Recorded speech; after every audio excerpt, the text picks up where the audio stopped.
What's going on, y'all? Welcome to the Score Fantasy Basketball Podcast. I'm Waiver waiverwirequeen. In today's video, we are going to talk about the NBA Rookie of the Year. That is right. There are a few rookies on this list. There are several rookies that played well and exceeded everyone's expectations. However, I have the Rookie of the Year, and I'll let you know. Make sure you subscribe to the channel. And if you enjoy listening to the podcast, we are available on Spotify, Apple, and Google. Make sure your notifications are turned on as well. Let's jump into it. Early on in the season, I talked about the top rookies. At that time, it was just between Evan Mobley and Scotty Barnes at the time. Cade was out at the time, and this was early on in the season. However, there are some other rookies that have stepped up a bit and been a bit more consistent. Obviously, now season pretty much over. They're letting their young guys play, especially the teams that simply have nothing to play for because they're not in the playoffs, nor are they in the play-in tournament. Number one on this list is Evan Mobley. One of the major reasons why is because the Cleveland Cavaliers are in the play-in tournament. At one point this season, they were in the top 5 of the Eastern Conference. However, inconsistent over the last several games, and Mobley was even out for a period of time. Also, Darius Garland was out as well. Let's be real. No one expected the Cavaliers to even make the play-in tournament at the start of the NBA season. Wasn't expecting it. Total shocker. However, they are in the mix. They have a nice, good core. And part of turning around that organization since the King left was drafting, obviously, Darius Garland, but drafting Evan Mobley. That's right. The Cleveland Cavaliers drafted Evan Mobley with the third pick, and he has not disappointed. He has been very good this season. So the Cleveland Cavaliers record is 44 and 38. And again, they are in the eighth seed. So we have to keep that in mind. And they are going up against the Brooklyn Nets on April 12th in the play-in tournament. So that is going to be some exciting basketball to see. Again, Evan Mobley has helped turn that franchise around. Again, they have exceeded everyone's expectations. He played 68 games, had some injury issues. We all know that. However, when he's not in the lineup, and obviously when Garland is not in the lineup, they are not the same team. And we was able to see that in the games that Mobley was out. He's a difference maker. Let's be real. No one expected the Cavs to be here. No one expected them to be in the conversation to be in the play-in, let alone have a chance to be in the playoffs. Now, they have a tall task because you have the Brooklyn Nets, but I do feel like the Cavs have a slight chance because they have better chemistry. That team has been playing together most of the season. On the other hand, BK, you got KD and Kyrie. However, they haven't played well together, and they haven't played a lot of games together this season, so it's going to be a very good game. But for Mobley, should he be considered Rookie of the Year? Hell yeah, he should be considered Rookie of the Year because he has played extremely well and he has lived up to the hype. He's probably exceeded expectations. I don't think everyone was expecting him to be this good, and he simply has. Let's talk about his stats.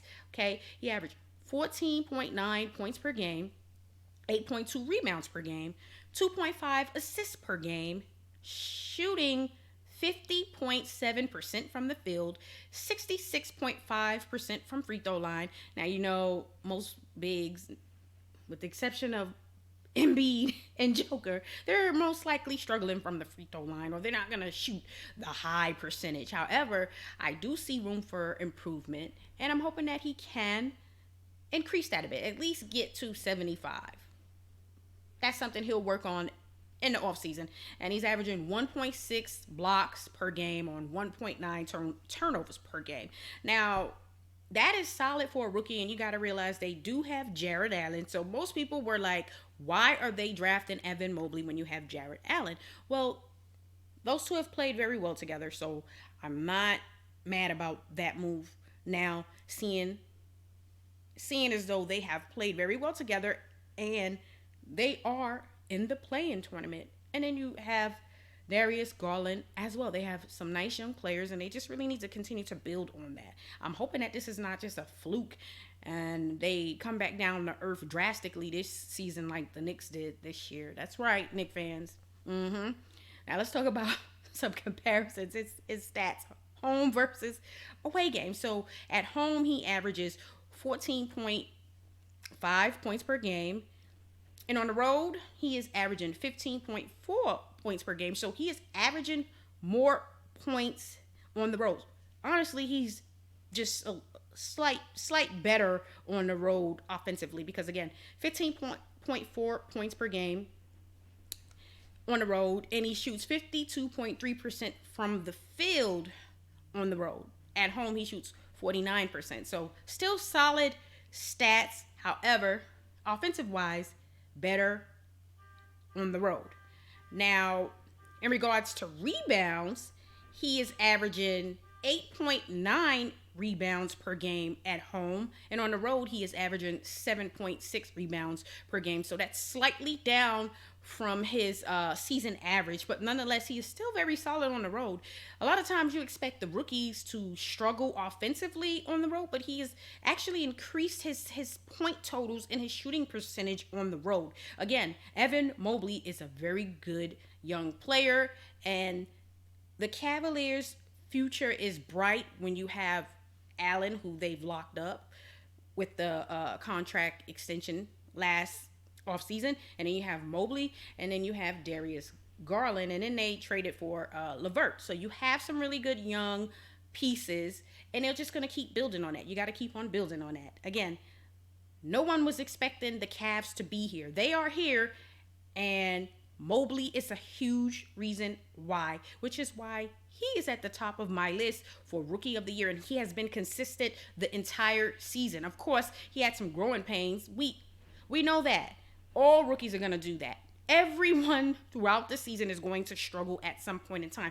But for the most part, out of all of the rookies, I feel like he has been the most consistent rookie, and his production speaks volumes. The Cavs are in the play-in tournament. I have him ranked first out of my rookies to win Rookie of the Year. He should win Rookie of the Year. Let's talk about Scotty Barnes with the Toronto Raptors. Very good young player. They drafted him 4th overall, and he has played very well. He's had some moments when he has struggled again. That happens with the rookies. However, no one expected Toronto to play this well this season, and you thought once they moved on from DeRozan and then Leonard left, you thought that, hey, Toronto is going to be this team that's going to rebuild. Well, they are 5th in the Eastern Conference, which means they are a playoff team, and they have a record of 48-33, which is very, very good.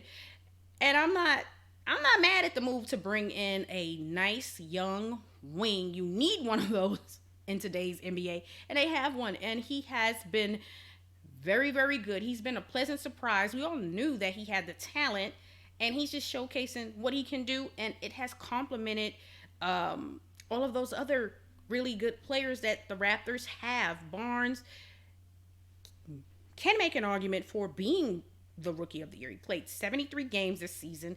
Stats: 15.4 points per game, 7.6 rebounds per game, 3.4 assists per game, shooting 49.2% from the field, 29.8% from threes. I'm expecting that to increase as he continues to grow as an NBA player. Definitely something he should work on this offseason. Maybe work on improving the defense a little bit. He definitely has the potential to be a very good defensive player in the NBA. Mobley as well. And sky is the limit. He shoots 73.5% from free throw line. I want to see him get to 77, 78. He has the potential to improve his free throw percentage. He averages 1.1 steals per game, zero point 0.8 blocks per game, and 1.8 turnovers per game. So again, the talent is there. He's a wing, he's long, he has the potential to be great. He has potential to end up being the best player on the Raptors team in a few years, okay? He simply does. And you can't go wrong when through you're building around your wing player. So again, in a few years, you're gonna look back and say, okay, Barnes is now the best player on the Raptors, and they did a hell of a job identifying him and drafting him, and it's paid off. As you can see, they are a playoff team. On let's talk about some comparisons with his stats at home versus on the road.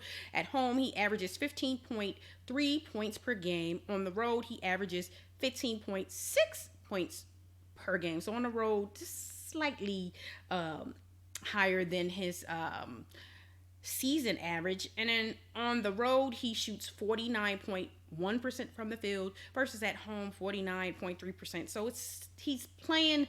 He's consistent. He's not having too many highs or too many lows. He's staying right where he has been at all season long, which tells me that even though he's had some growing pains, he has been consistent as a rookie this entire season. Consistency is very important, and he is part of the reason why the Raptors are a playoff team. Yes, you have the veterans out there, Van Vliet, obviously, and you know that, hey, we drafted this young kid to come in here and play with our vets. However, you add Barnes, OG, you add Van Vliet, you have some really good players, a nice core group that can compete in the Eastern Conference to be in the play-in tournament or even the playoffs, which they are in, which is why Barnes is my second ranked rookie, and he has stayed there this entire season. I had early on Evan Mobley and Barnes right at the same. It was like you can't go wrong with either one of these guys. It doesn't matter. Barnes is playing very well and Mobley is, but you may have given Mobley the slight edge because of what the Cavs were doing early on in this season. However, Barnes is very, very good. And having a talented wing who can potentially be a two-way player is important in today's NBA. Let's talk about Cade Cunningham with the Detroit Pistons. What up, though? What's going on, Motown? Y'all have a nice young building block. You have your point guard of the future. There is no denying that. Cade was drafted with the number 1 overall pick by the Pistons. Very good young player. Didn't play early on in the season, recovering from injury. However, he was supposed to be the guy. And he is for the Pistons. There is no denying that. But he was drafted number 1 because they felt like he was the best player in this past draft. I'll be honest with you. There are some really good players in this draft class. And when we look back a few years from now, you'll see that with these players starting to rise to the next level and be the leaders of their teams that they are on. With Mobley, with Barnes, and with Cunningham. He is obviously already the leader of the team because they are a team that is in rebuild mode. And you can see that with the amount of games they won. 23 and 58. That's obviously not a good record. 14th in the Eastern Conference, which means that they're not in the play-in tournament, nor are they in the playoffs, which is okay because we didn't expect that from them considering they didn't have anything to work with. They have some nice young players, a few. However, none of them are on the level of Cade Cunningham. In my opinion, Cade Cunningham has superstar potential, kind of like what Barnes has, okay? And Mobley. They all do. A lot of these young players in this draft really have it. They just do. Cade Cunningham, on the other hand, had a solid season. He has picked it up tremendously, but the negative that I take away, well, what I am rating him on, and which is why I have him third on my list, is because his shooting percentages aren't that great at all, and they're gonna have to improve in order for him to hit the level that I anticipate him reaching. But that's gonna come with work and continuing to grow as a player. Stats for the season: 17.4 points per game, 5.5 rebounds per game, 5.6 assists per game. I would love to see that increase quite a few. I want to see him at 7 next season, and I believe he can do so. He has the talent to average at least 8 assists per game. But again, they're going to have to surround him with some better players. Simply will. Field goal percentage, too low for me, 41.6%. However, he's a rookie, so I'm not going to say that this is what his shooting stats will be long term. I do envision him increasing his field goal percentage next season. However, I need to see him at 45 and above. I just can't see him staying at 41%. That's not going to cut it. That's going to be inefficient. I want to see his shooting percentage increase to at least 45% and above. 3-point percentage, 31.4%. At least give me 37%. I don't know if it's going to happen overnight from this season to next season, but he's going to have to get into the 37% range for me. He's a very good free throw shooter at 84.5% from the field. He's a very good free throw. He's a very good free throw shooter at 84.5% from the line, which is very good. He averages 3.7 turnovers per game, 1.2 steals, and 0.7 blocks. So solid rookie season overall. However, I don't have him as my rookie of the year.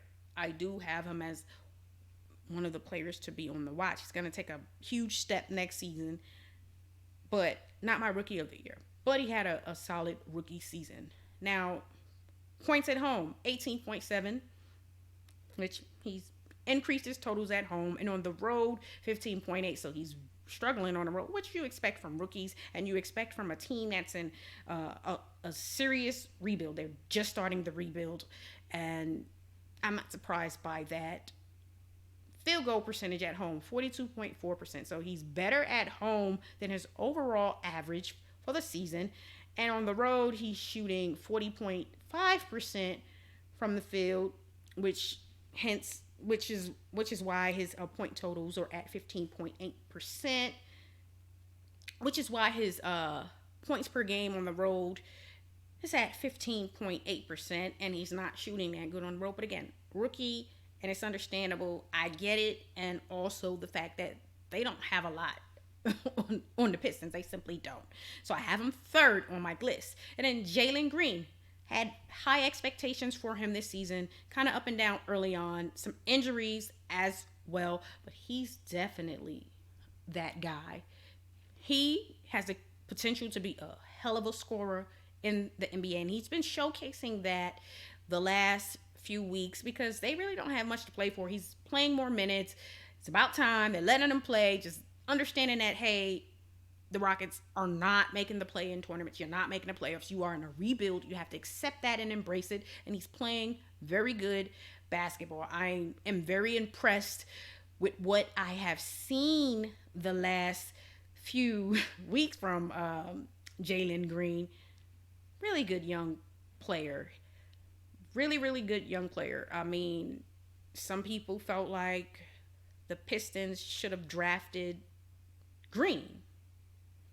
Okay, so we'll see in a few years how this pans out for the Pistons drafting Cunningham and Houston drafting Green. Let's see who's going to be the better pro in about 3 years. We'll know who won that trade we'll know who won the draft out of these two players since, 1 and 2. And again, both of these kids are very, very good. It just is what it is. Houston, 20-62 on the season, which is very bad, but I didn't expect more. I actually thought they would lose more games, but again, they have won more games than I expected. They're 15th in the Western Conference, which was expected by most. On a season, 16.9 points per game, 3.4 rebounds, 2.6 assists per game, shooting 42.4% from the field and 34.2% from threes. Those are going to have to increase. The 3-point percentage, that's moving in the right direction. Field goal percentage, at least give me 45. And I do believe these young players will work on their games this offseason to improve and end up being stars potentially. This past draft has some very good players with star potential. And we'll look back a few years from now and say that was a very good draft. 79.6% from the free throw line, 0.7 steals per game, 0.3 blocks per game with 2 turnovers. He's not a defensive player. That is not his forte. He is strictly an offensive player. He's going to score the ball. Now, that doesn't mean he cannot improve on the defensive side in a few years and become a two-way player. Would love to see if he can take the challenge on and do that. We don't know. We'll have to see. I'm rooting for him. I'm rooting for all of these rookies to really take it to the next step because, again, they all have star power potential. They have the talent to be all-stars. They all do. These 4, yes. And there's a few other ones who didn't make my list in my top 4. However, they definitely have got some talent. Now, let's talk about stats home versus the road. He averages 18.8 points per game at home, 15 points on the road. Obviously, that's expected for him to not score as many points on the road because they struggled. And a lot of times, rookies may struggle on the road. Sometimes players just don't play well on the road. Nothing like some home cooking. We all know that. Now, his field goal percentage, 43.8% at home versus 40.5% on the road. Again, that's expected because he's a rookie and you already see his points per game on the road slightly down.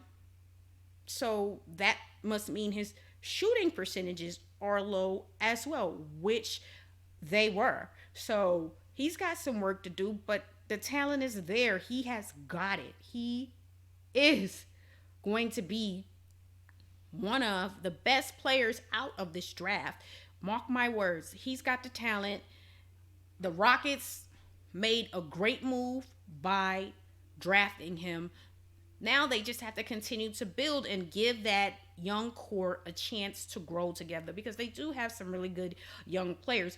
But since he came on slightly late in the season, I have him 4 on the list. Early on, I didn't have him in my top 4 on my list. I believe I had Giddy in there because he was lighting it up. But again, there are some very good rookies in this draft class, and we will look back a few years and say that was a very good draft class, and some people said it wasn't. But for what some of these rookies are doing, you know that we were wrong as hell, guys. We were so wrong, but I'd rather be wrong and watch a lot of these young players exceed expectations and be very good players and have long, good careers in the NBA. The fact that we have rookies who are on teams that are in the play-in tournament and in the playoffs, that should tell you a lot.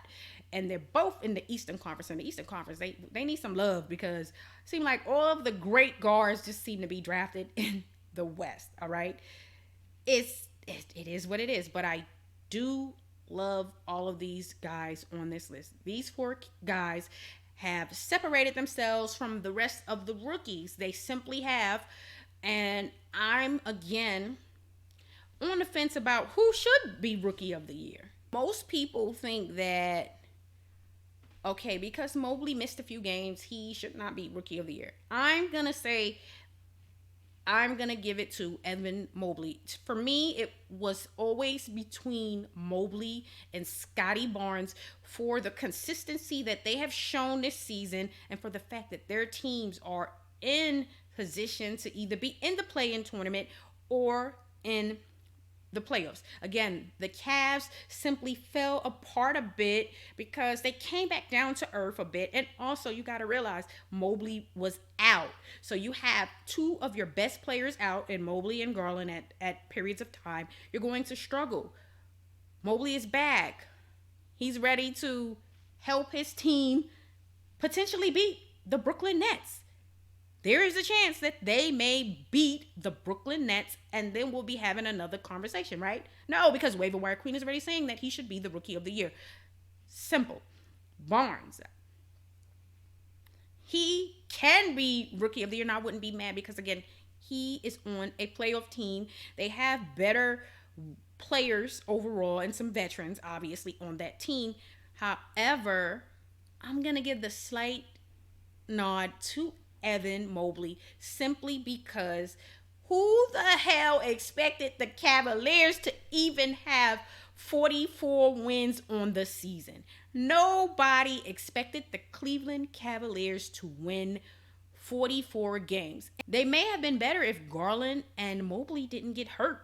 They both missed periods of time due to injury, so we may have been talking about a 50-win team, which would have shocked everyone. So I'm giving the nod to Mobley. However, if Barnes was to win, I wouldn't be mad. I am not opposed to co-rookie of the years for Mobley and Barnes simply because of what their teams have done, what they have meant to their teams, and how well they have played, and they're consistent.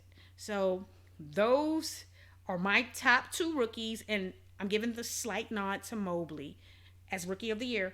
But if they decide to do co-rookie of the years, again, I am not upset with that. Y'all make sure you subscribe to the channel. Hit the like button and make sure your notifications are turned on. Leave some comments and let me know if we got it right about who we think is going to be the Rookie of the Year. And also, let us know who your Rookie of the Year is in the NBA. And also, if you enjoy listening to the podcast, go over to Spotify, Apple, and Google and rate the show. And enjoy the podcast. Y'all have a great week. Peace.